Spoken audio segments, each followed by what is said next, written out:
After multiple autobiographies, children's books, and a novel wedged in there between, you might have thought that pro wrestling legend WWE Hall of Famer Mick Foley had nothing left to say.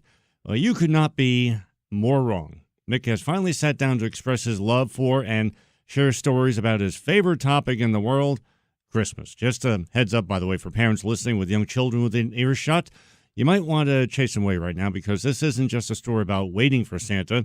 It's, I guess, about being the Santa in a variety of ways. That's a large part of what the book Saint Mick is all about, along with some revelations about Mick's family and his post-pro wrestling situation.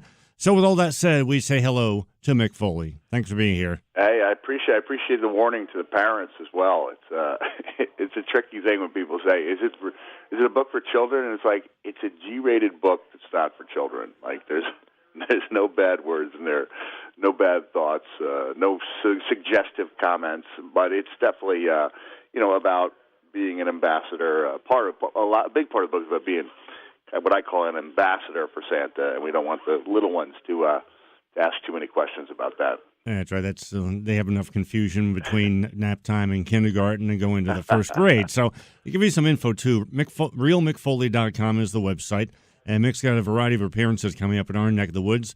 On Tuesday the 17th at Bookends in Ridgewood, October 18th at Barnes & Noble in Tribeca, on the 19th, Book Review in Huntington, New York, and then he goes up into Connecticut, October 22nd, R.J. Julia in Madison, Connecticut. And you check out all this detail at Mick's website, realmickfoley.com. So, like I said in the introduction to Mick, it's not about looking for Santa or playing Santa. It's about being the Santa. There's this whole culture of Santa where it's not just these happy-go-lucky. I mean, these are people who are dedicated to the Christmas spirit in so many ways. Yeah.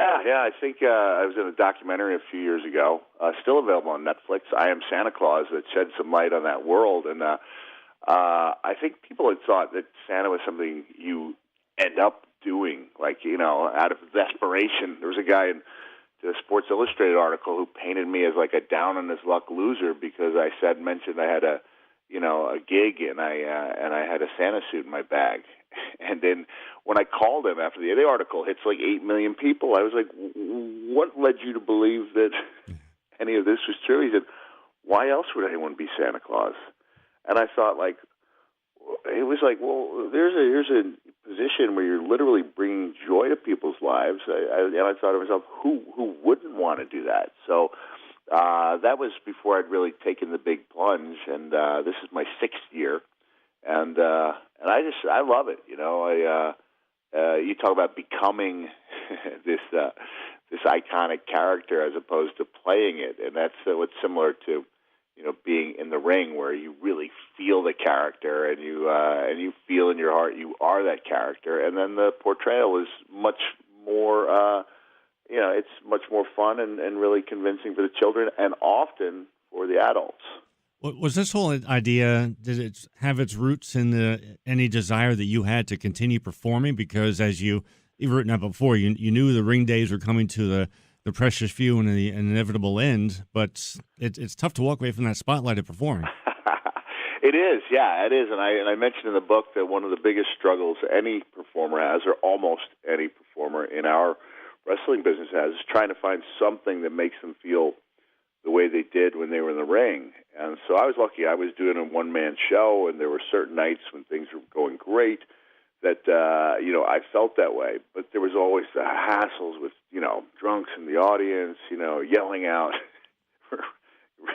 well-intentioned but random stuff, and I found that the moment I first put on that suit and the first child sat on my knee and just looks up at me with that wonder, like he's absolutely positively looking at the real guy. And I was like, oh, my goodness, I'm going to need this feeling for a long time to come. Yeah, so I do get a lot of the same satisfaction, even though everything I do is I'm a volunteer Santa.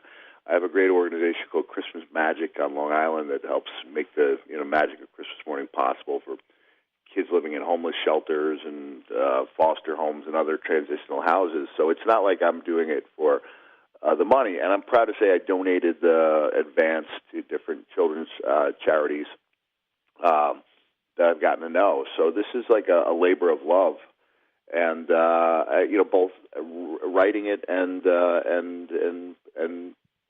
performing or portraying Santa Claus as well. So WWE Hall of Famer, pro wrestling legend Mick Foley, realmickfoley.com. His latest book, Saint Mick. He's doing a series of appearances and signings starting on Tuesday, October 17th. The book ends in Ridgewood, the 18th at Barnes & Noble in Tribeca, New York. Book review on the 19th in Huntington, New York, and then up in Connecticut, October 22nd at R.J. Julia in Madison, Connecticut. More information at realmickfoley.com, and you are listening to Issues and Ideas. First of all, for that Sports Illustrated report, I think he deserves a 30-day sentence in your Christmas room, by the way. No, I'd rather not even let him. I started to go off a little bit on him, and I was like, that's not what this book is about. So I just mentioned that he may have unintentionally painted an unflattering portrait of me. But yeah, we don't hold grudges. That's the Santa spirit. Yeah, Santa spirit. As you were ascending up the Santa ladder, what was one of the first most valuable lessons you learned in everything you were taking on? Well, unlike my past vocation, where just say you go on like a 500-mile road trip and you have forgotten to air out your gear the night before, right. You can show up and just kind of go up to your opponent and go, "Hey, sorry, man, my bad. Let's try to get through it." You can't go up to a line of children as a smelly Santa Claus and say, "Hey, my bad. Santa smells today." So when I took on this role and I started reading about it, that was the thing that really,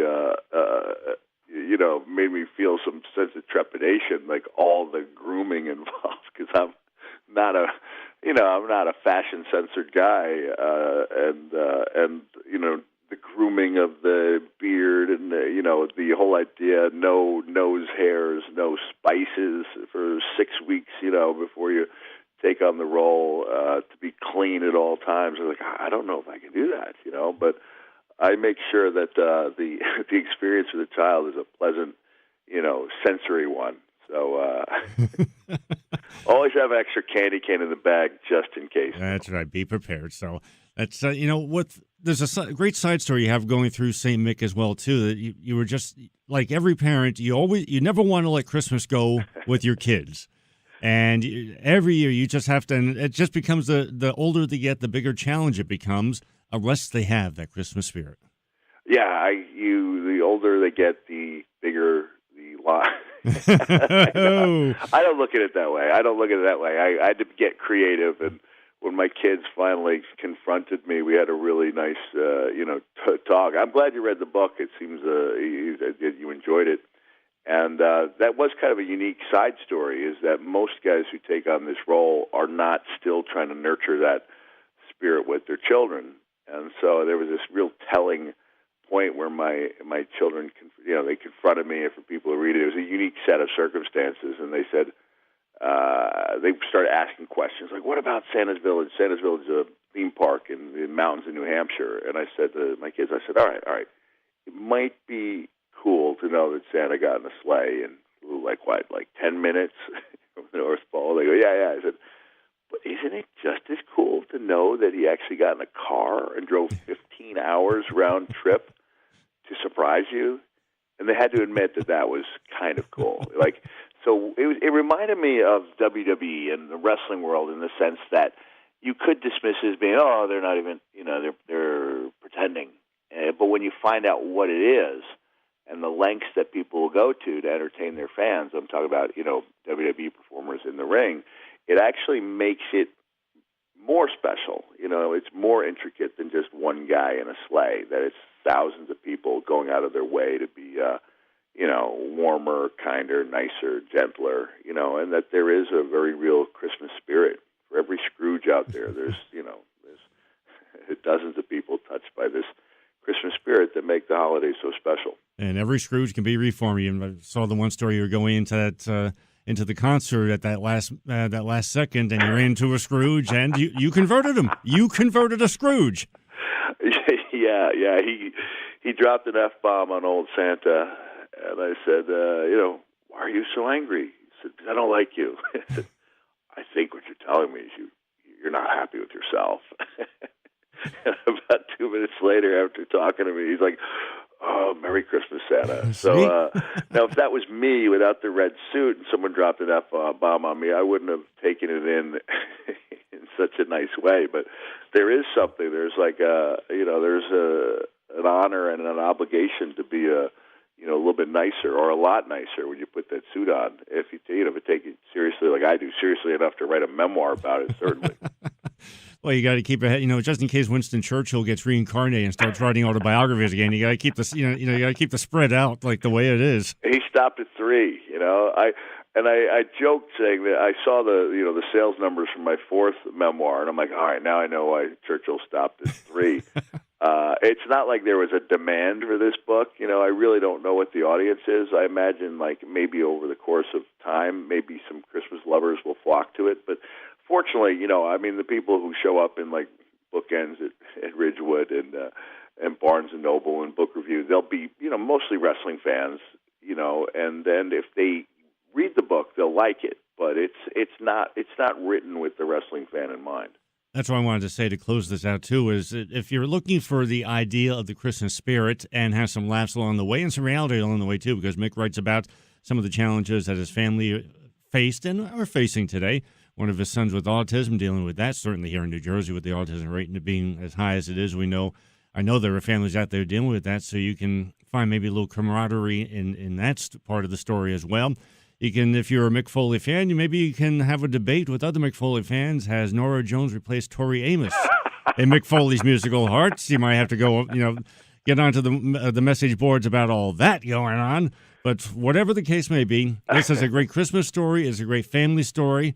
And it's got a little wrestling asides in there, too, if you're a Mankind and Cactus Jack fan. But it's just really a great story of heart, which is we're into that time of year now. And I always hate saying that because it's really a time that should be every part of the year. Yeah. Maybe this is the story, too, that will help you propel you and your family into that mindset as well. Saint Mick is the book. Mick is going to be at Bookends on Tuesday the 17th in Ridgewood, on the 18th at Barnes & Noble in Tribeca. Book review in Huntington, New York on the 19th, RJ Julia in Madison, Connecticut on the 22nd. You can get more information about the tour, about the book over at realmickfoley.com. Mick, always fun talking with you. Always great reading your creative work and the heart that you share and the heart that you give. And thanks for being here. Hey, thanks so much. And that's my dog saying goodbye.